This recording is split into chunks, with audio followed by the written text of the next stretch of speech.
কিন্তু আখিরি নবী মুহাম্মদ সাল্লাল্লাহু আলাইহি ওয়াসাল্লাম ১৫০০ বছর আগে দিনের দাওয়াত দিলেন মাত্র ২৩ বছর। মক্কায় ১৩ বছর, মদিনায় ১০ বছর। দিন প্রতিষ্ঠার জন্য রাসূলুল্লাহ ২৭টি যুদ্ধে নেতৃত্ব দিয়েছেন। উহুদে দাঁত শহীদ করেছেন, তায়েফে রক্ত দিয়েছেন।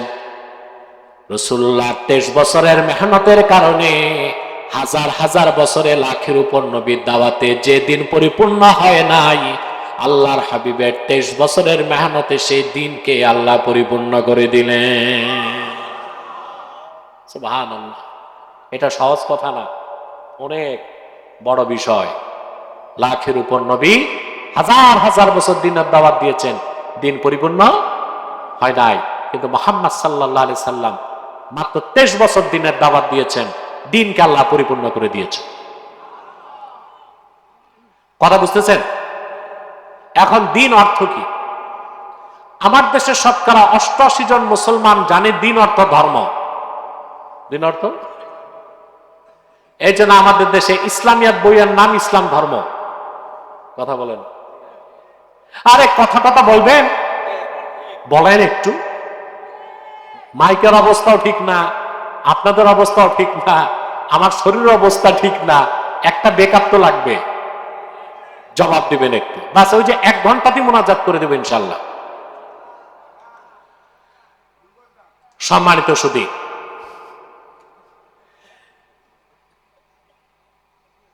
খেয়াল করে দেখুন, দিন অর্থ শুধু ধর্ম না, একটা অর্থ না, দিনের ৪টা অর্থ। কয়টা? অনেকে একটা জানে, দিন অর্থ জীবন ব্যবস্থা না, দিনের ৪টা অর্থ। কয়টা? ৪টা অর্থ না জানলেই গোলমাল। ৪টা অর্থ না জানলেই গোলমাল হবে। আর গোলমাল করতে যাই অনেক নেতা বলে লাকুম দীনুকুম ওয়ালিয়া দিন, যার যার ধর্ম তার তার। দিন অর্থ যে কি তাই তো জানে না। একটি জাতিকে বুদ্ধিবৃত্তিক নেতৃত্ব দেয়, রাজনৈতিক নেতৃত্ব দেয় নেতারা জাতিকে। আলেম ওলামা পীর মাশায়েখ দেন আধ্যাত্মিক নেতৃত্ব, আর বুদ্ধিজীবীরা দেয় বুদ্ধিবৃত্তিক নেতৃত্ব। অথচ বুদ্ধিজীবী যেই দেশের হবে সেই দেশের অধিক সংখ্যক লোক মুসলিম, অথচ অধিকাংশ বুদ্ধিজীবীর ইসলাম সম্পর্কে ধারণাই নাই। তোরা নেতৃত্ব দিবে কেমন করে? কথা বলেন। বাংলাদেশের মাটিতে যে রাজনীতি করবে তারে রাজনীতির জ্ঞান লাগবে না? এই জাতিকে চিনতে হবে না? কথা বলেন।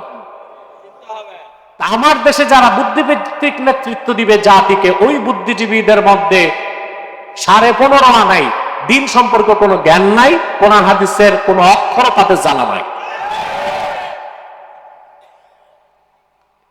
তো এইরকম বুদ্ধিজীবী আর এই যে মূর্তি স্ট্যাচুর মধ্যে পার্থক্য কি? পার্থক্য আছে? দিনের কটা অর্থ? 4। আল্লাহ তাআলা দিন দিয়ে একটা অর্থ নিয়েছেন ইতাআত, আনুগত্য। যেমন আল্লাহ তাআলা বলেন, ওয়ামা উমিরু ইল্লা লিয়া'বুদুল্লাহা মুখলিসিনা লাহুদ্দিন। এখানে দিন মানে ইতাআত। পূর্ববর্তী জাতিদের এটাই নির্দেশ করা হয়েছিল, তারা একমাত্র ইবাদত করবে আল্লাহর জন্য, ইখলাসের সাথে, আল্লাহ ছাড়া কারো ইবাদত করবে না, আর ইতাআতকে দিনকে খালেস করবে আল্লাহর জন্য। এখানে দিন মানে ইতাআত। সুবহানাল্লাহ। দিনের একটা অর্থ আল্লাহ নিয়েছেন ঈমান। একটা অর্থ কি? ঈমান। যেমন আল্লাহ তাআলা বলেন, কুল আতুআল্লিমুনাল্লাহা বিদীনিকুম ওয়াল্লাহু ইয়া'লামু মা ফিস সামাওয়াতি ওয়া মা ফিল আরদ। মুহাম্মদ সাল্লাল্লাহু আলাইহি ওয়াসাল্লাম, আপনি বলুন বেদুইনদেরকে, তোমরা কি তোমাদের দিন আল্লাহকে শেখাতে চাও? অর্থাৎ তোমাদের অন্তরে ঈমান আছে না নাই? ওই ঈমানকে আল্লাহ দিন বলেছেন, সে সম্পর্কে তোমরা কি আল্লাহকে শিখাতে চাও নাকি? আল্লাহ তো সব জানেন। এখানে কুল আতুআল্লিমুনাল্লাহা বিদীনিকুম, এখানে দিন মানে ইমান। দিন মানে দিনের একটা অর্থ ইতাআত, দিনের একটা অর্থ ইমান। সুবহানাল্লাহ। আবার ইসলামকে আল্লাহ দিন বলেছেন, যেমন আল্লাহ বলেন وَمَن يَبْتَغِ غَيْرَ الْإِسْلَامِ دِينًا فَلَن يُقْبَلَ مِنْهُ وَهُوَ فِي الْآخِرَةِ مِنَ الْخَاسِرِينَ। আর যে ব্যক্তি, এখানেও ইসলাম মানে ঈমান অর্থ, কি অর্থ? আর যে ব্যক্তি মুহাম্মদ সাল্লাল্লাহু আলাইহি সাল্লামের আনিত দিন ইসলামকে গ্রহণ করবে না, তার নামাজ, তার রোজা, তার হজ, তার যাকাত কিছুই আল্লাহর কাছে কবুল হবে না। কাল কিয়ামতের দিন সে ক্ষতিগ্রস্তদের কাতারে শামিল হয়ে যাবে। তো দিনের একটা অর্থ ইতাআত, দিনের একটা অর্থ ঈমান, দিনের আরেকটা অর্থ জাযা, পুরস্কার। একটা অর্থ কি? পুরস্কার। যেমন আল্লাহ তাআলা বলেছেন আলহামদুলিল্লাহি রাব্বিল আলামিন আর রহমানির রহিম মালিকি ইয়াউমিদ্দিন। মালিকি ইয়াউমিদ্দিন আর মালিকি ইয়াউমিল জাযা, হাসর দিবস, যেদিন আল্লাহ ভালো কাজে পুরস্কার দিবেন, খারাপ কাজে তিরস্কার করবেন। কর্মফল দিবসের মালিককে। তাহলে কর্মফলকে আরবিতে কি বলা হয়? দিন। দিনের একটা অর্থ কি? কর্মফল। যেমন ইংরেজিতে বলা হয় as you sow so you reap, যেমন কর্ম তেমন ফল। এটাকে আরবিতে কর্মফলকেও বলা হয় দিন। কি বলা হয়? কত অর্থ পেলাম? দিনের 4 নম্বর অর্থ হচ্ছে বিধিবিধান, শরিয়ত। সেই জন্যই বলা হয় ইসলাম হচ্ছে জীবন বিধান। সেই কথাটি আল্লাহ সূরা মায়দায় বলেছেন আল-ইয়াওমা আকমালতু লাকুম দীনাকুম, আজকে আমি তোমাদের জন্য দিন ইসলামকে পরিপূর্ণ করে দিলাম। কিয়ামত তক আর কোনো বিধান আসবে না, তোমাদের উপর আমার নিয়ামতকে পরিসমাপ্ত করলাম। আর একমাত্র আমার হাবিবের রক্ত জরা দিনকে আমি আল্লাহ স্বীকৃতি দিলাম। দিনের কত অর্থ? তো যারা বলে যার যার ধর্ম, যার যার উৎসব সবার, তারা দিন ইসলামের মৌলিক জ্ঞানটুকুন অর্জন করতে পারে না। অথচ পৃথিবীর নিয়ম হচ্ছে আপনি যে দেশে বসবাস করবেন ওই দেশের ইতিহাস আপনাকে জানতে হবে, ঠিক কিনা? ওই দেশের মানুষের নৃতত্ত্ব জানতে হবে, নৃতাত্ত্বিক পরিচয়। যেমন আমরা বাঙালি, বাংলাদেশি, ঠিক কিনা? এখন এই দেশে যে রাজনীতি করবে তাকে বাংলাদেশের ইতিহাস জানতে হবে, তাকে জানতে হবে বাংলাদেশের স্বাধীনতার মূল চেতনা, তাকে জানতে হবে এই বাংলাদেশি জাতির নৃতাত্ত্বিক পরিচয়। তো আমার বাংলাদেশে স্বাধীনতার মূল চেতনা ইসলাম ও মুসলমান। মূল চেতনা কি? ইসলাম ও মুসলমান। তাহলে বাংলাদেশে যে রাজনীতি করবে তাকে ইসলাম ও মুসলমান সম্পর্কে জ্ঞান লাগবে কিনা? সেজন্যই তো আমরা এখানেই তো বিপদ হয়ে গেছে। প্যাসেঞ্জার একপন্থী, ড্রাইভার আরেকপন্থী। কথা বলেন। প্যাসেঞ্জারের ডেস্টিনেশন একটা, ড্রাইভারের ডেস্টিনেশন আরেকটা। এটাই হচ্ছে বাংলাদেশে সবচেয়ে বড়, এটা হচ্ছে প্রিন্সিপাল ক্রাইসিস অফ বাংলাদেশ। ড্রাইভারের গন্তব্য একটা, যাত্রীদের গন্তব্য এটা বুঝেন নাই না? আর একটু খোলাসা করব, কথা বলে না। আর একটু বুঝাই দিলে ভালো হয় না? আর একটু বুঝাই দিই। এমনি অপবাদ দেয় আমি রাজনীতি করি, এ পর্যন্ত নির্বাচনে দাঁড়াইলাম না, আর বলে আমি রাজনীতি করি। সবাই রাজনীতি করে না, কেউ তো রাজনীতি শিখায়। সবাই যদি রাজনীতি করে তো রাজনীতি শিখাবে কে? পলিটিক্সের দুইটা দিক। কয়টা? এটা রাষ্ট্রবিজ্ঞানে পাবেন, একটা অ্যাপ্লাইড পলিটিক্স আর একটা হচ্ছে থিওরিক্যাল পলিটিক্স। কয়টা? অবিয়া সাহেব আমার দিকে তাকান, ডিস্টার্ব করলাম, খুব বিরক্ত লাগতেছে আমার। একে তো গরম, মাইকটা মোটামুটি এখন লাইনে আসছে, এরপর যদি আপনারা ডিস্টার্ব করেন তা আমার করার কিছু থাকবে? যে দাঁড়াইছেন দাঁড়াই থাকুন, না পাখাও চলবে না, ওটা ঠান্ডায় সমস্যা, হরেক রকম সমস্যা। কারণ মাহফিলটা তো হচ্ছে গরমকালে, এই জন্য সমস্যা। শীতকালে মাহফিল হয় না, এখন গরমকালে করছে কেন আমি জানি না। এটাকে আমার দোষ না তাদের দোষ আমি জানি না, ফকির বলতে পারবে। ফকির কই? এখন গেছে মাহফিল রেখে ফকিরি করতে। জাফর ফকির কই? এটা তো শীতকালে হওয়ার কথা না। এই যে দোষটা আমার, আমি ডেট দিছি, তো তার মানে তারা আগে সময় মতো যায় নাই বলেই তো ডেট দেওয়া যায় নাই। আলহামদুলিল্লাহ, কিন্তু এই এলাকাবাসী সার্থক সফল। বৃষ্টি বাদল গরমেও আল্লাহর কোরআনের মাহফিল হয়, তা তারা প্রমাণ দিয়ে দেখাইতে পারছে। আপনি তো রাতে, আমি এখনো দিনে মাহফিলে যাই, আলহামদুলিল্লাহ প্রচন্ড গরমেও কোরআন প্রেমিক শ্রোতারা চলে আসে। সোশ্যাল মিডিয়া খুললেই দেখবেন। আমি এই গত সপ্তাহ তো অনেকগুলো প্রোগ্রাম দিনে করছি। সে যাই হোক, তো রাজনীতির কয়টা দিক? একটা হচ্ছে থিওরিক্যাল পলিটিক্স, আর একটা হচ্ছে অ্যাপ্লাইড পলিটিক্স। এটা আমার কথা না, রাষ্ট্রবিজ্ঞান। যারা অনার্স মাস্টার্সে রাষ্ট্রবিজ্ঞান পড়ছেন তারা জানেন। আমি যে কথাটা বুঝাতে চাচ্ছি, রাজনীতির বাইরে কেউ থাকতে পারে না, শুধু থাকতে পারে পাগল পশু। আপনাকে রাজনীতির বাদ দিবেন কেমন করে? রাজনীতি কয়টা দিক? একটা হচ্ছে থিওরিক্যাল পলিটিক্স, আর একটা অ্যাপ্লাইড পলিটিক্স। থিওরিক্যাল পলিটিক্স হচ্ছে তাত্ত্বিক রাজনীতি। ওই রাজনীতি করতে বই পড়তে হবে, দেশের রাজনীতি পড়তে হবে, বিশ্ব রাজনীতি বুঝতে হবে। আরেকটা হচ্ছে অ্যাপ্লাইড পলিটিক্স। অ্যাপ্লাইড পলিটিক্স হচ্ছে প্রচলিত রাজনীতি, নির্বাচন, হরতাল, পিকেটিং, মিছিল, মিটিং, জনসভা। বুঝলেন না? এটা হচ্ছে অ্যাপ্লাইড পলিটিক্স। আর এর উপরেরটা কি? Theoretical politics. যিনি থিওরিক্যাল পলিটিক্স, তাত্ত্বিক রাজনীতি শিখেন, তিনি রাষ্ট্রবিজ্ঞানী। আর যিনি শুধু অ্যাপ্লাইড রাজনীতি শিখছে, তিনি রাজনীতিবিদ। তা আমি রাজনীতিবিদ না, তবে তাত্ত্বিক রাজনীতি পড়াশোনা করি। আমি বলি না আমি রাষ্ট্রবিজ্ঞানী, তবে থিওরিক্যাল পলিটিক্স আমি যথেষ্ট পড়াশোনা করি, যেহেতু রাজনীতির বাইরে থাকা যায় না। বাইরে থাকা যায় না, তো রাজনীতি ছাড়া চলবেন কেমন করে? মিয়া সাহেব, অ্যারিস্টটলের নাম শুনছেন? কথা বলেন। তাকে বলা হয় দ্য ফাদার অফ সায়েন্স, বিজ্ঞানের জনক।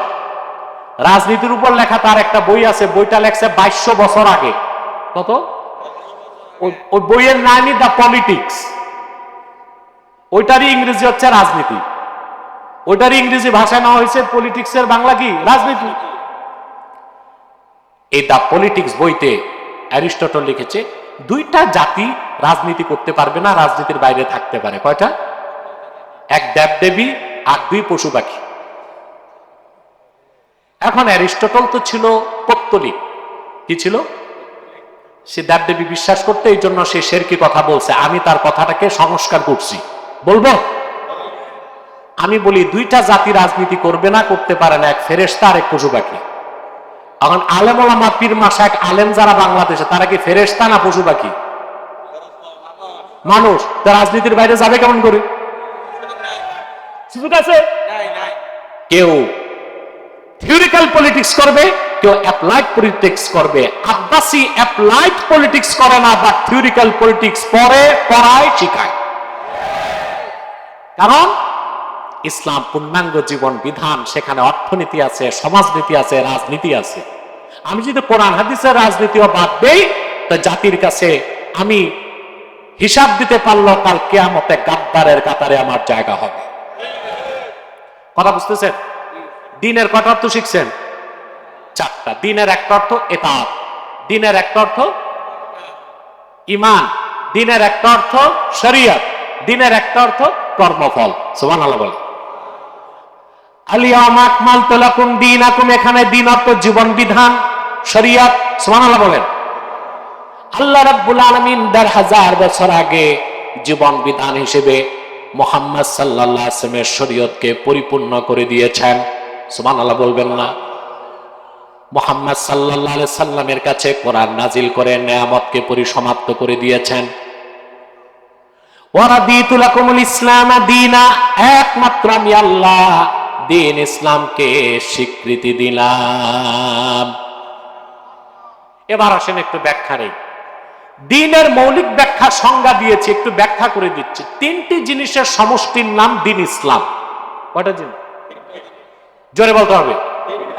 প্রথম ঈমান, তারপর ইসলাম, তারপর ইহসান। তিনে মিলে দিন ইসলাম। সুবহানাল্লাহ বলুন। প্রথম কি? ঈমান, তারপরে ইসলাম, তারপরে ইহসান। এই তিনটার সংক্ষিপ্ত ব্যাখ্যা করে দিচ্ছি। সবকিছু শুরু ঈমান, ইসলামের শুরুতেই ঈমান। যার ঈমান নাই সে কোনোদিন ইসলামে প্রবেশ করতে পারে না। যার ঈমানে এক যাররা পরিমাণ ত্রুটি থাকবে, দাড়ি টুপি জুব্বা কুর্তা লাগায় আর বড় কোরবানি দিয়া, সে মুসলমান হতে পারবে না। কারণ আগে ঈমান, তারপরে ইসলাম। আগে কি? আমি একটা সূক্ষ্ম কথা বলি, মনোযোগ দিয়া শোনেন।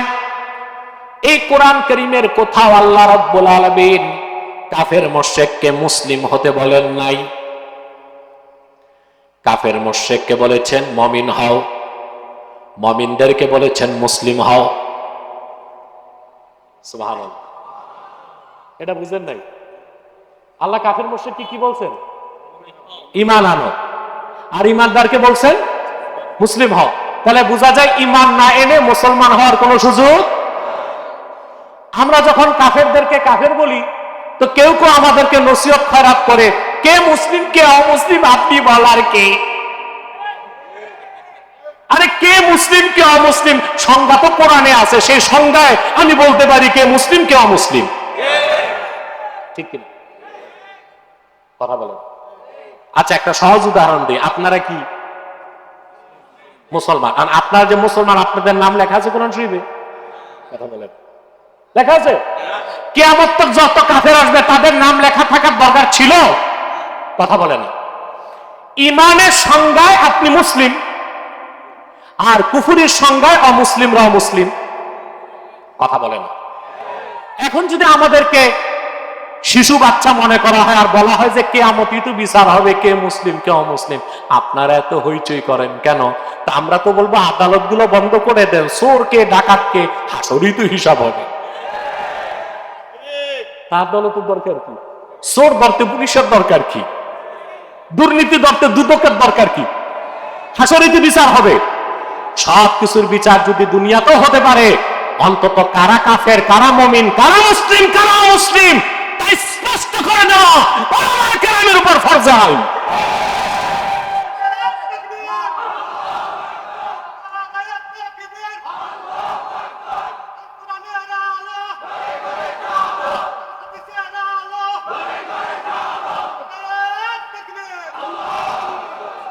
এই বিষয়টা বিস্তারিত জানতে ওয়াকাযালিকা জাআলনাকুম উম্মাতাও ওয়াসাতা, এই আয়াতের উপর আমার 2 ঘন্টার তাফসীর আছে, দেখবেন সোশ্যাল মিডিয়াতে।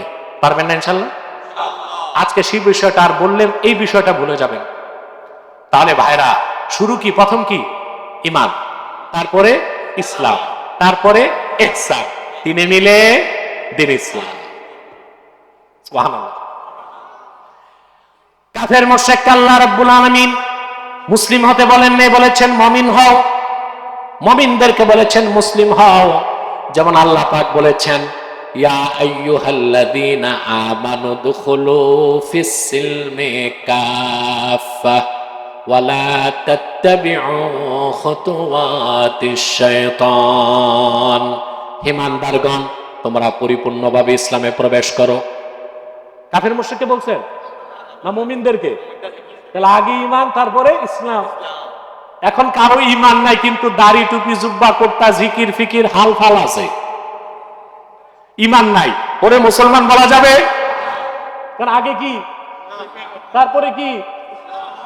দেখেন, আবার দেখেন প্রমাণ। আল্লাহ পাক বলেন, ইয়া আইয়ুহাল্লাযীনা আমানু তাকুল্লাহা হাক্কা তুকাতিহি ওয়া লা তামুতুন্না ইল্লা ওয়া আনতুম মুসলিমুন। ঈমানদারগণ, তোমরা যথাযথ আল্লাহকে ভয় করো আর পরিপূর্ণ মুসলিম না হয়ে মৃত্যুকে আলিঙ্গন করো না। তাহলে আল্লাহ মুসলিম হতে বলেছেন কাফের মুশরিককে না মুমিনকে? আগে ঈমান, তারপরে ইসলাম। সুবহানাল্লাহ। এখন আসেন, ঈমান কি ভালো করে বুঝেন। আমি এখন টাইম কত দেখো তো?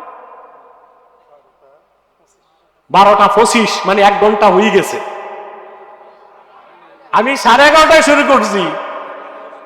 হ্যাঁ না, এটা তো কোরআন শরীফের মজা। আল্লাহু আকবার কাবীর। আপনি এই কি করেন আপনি নিয়ে আসেন, আমার হাত আছে তো। কথা বুঝেন, আমি 11:30 পরপর মাইক ধরছি, 55 মিনিট হয়ে গেছে। আমি 1 ঘন্টা কষ্ট দিব বলেছিলাম, এখন যদি বেশি করি আপনার তো নারাজ হবেন। আর 15 মিনিট, আচ্ছা ঠিক আছে, আধা ঘন্টায় মুনাজাত করার চেষ্টা করব, সর্বাত্মক চেষ্টা ইনশাল্লাহ। কিন্তু একটা মানুষও মাথাটা নাড়ার চেষ্টা করবেন না। যারা পাহাড় পর্বতে আছে ওখানেই থাক।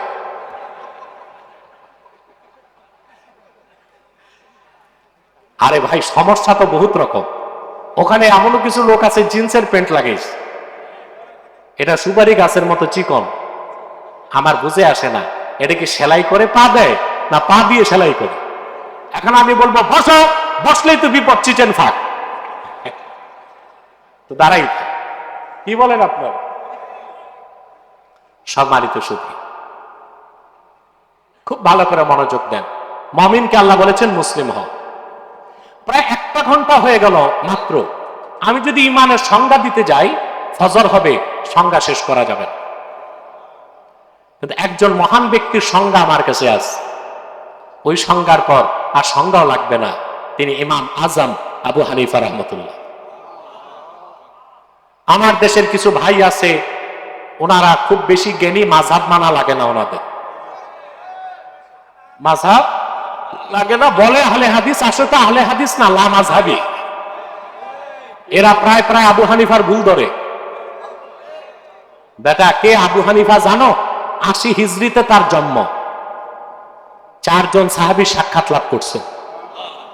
1200 তাবিঈনের কাছে যে ফিকহ হাদিস শিখছেন, তার নাম আবু হানিফা। বুখারীর উস্তাদের উস্তাদের উস্তাদ। আর তুমি কিনা আন্ডা ব্যাপারী আবু হানিফার ভুল ধরো। এগুলো চলবে না বাংলাদেশে। এই 20 টাকা 8 টাকা নিয়ে ডিবেটও হচ্ছে।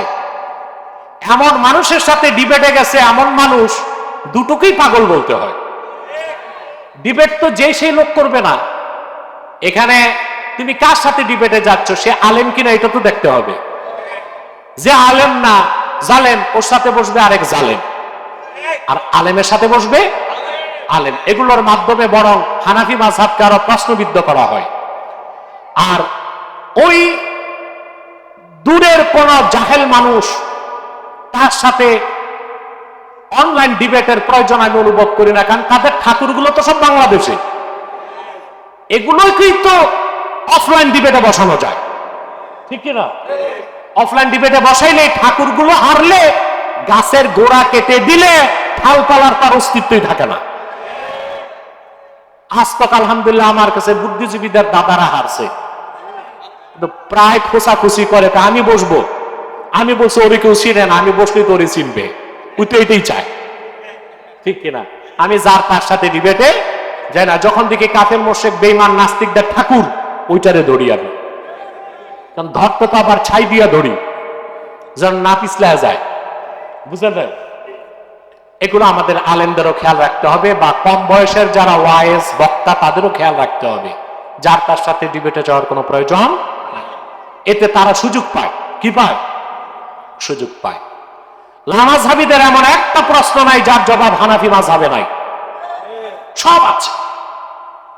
লামাযহাবী এগুলো তো কিচ্ছু না, এদের যে উস্তাদ বড় ঠাকুর ছিল ইবনে তাইমিয়া, সে আহলুস সুন্নাহ ওয়াল জামাতের ইমামদের কাছে শোচনীয়ভাবে পরাজিত হয়েছিল। দামেস্ক থেকে পালায় মিশর চলে গেছিল, ক্ষমা চেয়ে আবার দামেস্কে আসছে। দামেস্কের জামে মসজিদের বারান্দায় তাকে কতল করা হয়েছে। অতএব যে কথাটা বলছিলাম, ইমামে আজম আবু হানিফা যেন তেন মানুষ না। 80 হিজরিতে তার জন্ম। ইমাম যাহাবী তাজকিরাতুল হুফাজে ইমাম আবু হানিফার আলোচনা এনেছেন। 80 হিজরিতে তার জন্ম। 4 জন সাহাবী সাক্ষাৎ লাভ করছেন, 1200 তাবিঈনের কাছে বসার সুযোগ পেয়েছেন। তার নাম আবু হানিফা। সুবহানাল্লাহ। ইমানের একটা সংজ্ঞা দিয়েছেন ইমামে আজম আবু হানিফা রাহমাতুল্লাহ, বলেন আল ঈমানু হুয়া মুজাররাদু তাসদীকি রাসূলিল্লাহ সাল্লাল্লাহু আলাইহি ওয়াসাল্লাম। শুধুমাত্র আল্লাহর আখিরি নবী, আল্লাহ রাসূল, আল্লাহর হাবিব মুহাম্মদ সাল্লাল্লাহু আলাইহি সাল্লামের রিসালাতকে বিশ্বাস করার নাম হলো ঈমান। সুবহানাল্লাহ। তা এখন প্রশ্ন আসে না, রাসূলুল্লাহর রিসালাতকে মানলেই যদি ঈমান চলে আসে তো তাওহীদ কই? কথা বলেন। আখিরাত কই? তাকবীর কই? আল্লাহর উলুহিয়তের বিশ্বাস, আল্লাহর রুবুবিয়তের বিশ্বাস, প্রশ্নগুলো আসে। ইমাম আজম ব্যাখ্যা করে দিয়েছেন, বিমা জাআ বিহি মুহাম্মাদুন সাল্লাল্লাহু আলাইহি ওয়াসাল্লাম উলিমা যারুরাতান। আল্লাহর আখিরি নবী মুহাম্মদ সাল্লাল্লাহু আলাইহি ওয়াসাল্লাম ১৫০০ বছর আগে আল্লাহর পক্ষ থেকে যা কিছু এনেছেন, শক্তি দিয়া আরো জোরে, যা কিছু বলেছেন হাদিস, যা কিছু নীতি নির্ধারণ করেছেন সুন্নাহ, সেই কোরআন, সেই হাদিস, সেই সুন্নাহ চোখ বন্ধ করে অক্ষরে অক্ষরে বিশ্বাস করার নাম হলো ঈমান। সুবহানাল্লাহ। যে কোরআন মানলো সে তাওহীদ মানলো, কথা বলে না, আখিরাত মানলো। শুধু মুহাম্মদ সাল্লাল্লাহু আলাইহি ওয়াসাল্লামের রিসালাতকে বিশ্বাস করলেই আল্লাহ ঈমান ও ঈমানের সাথে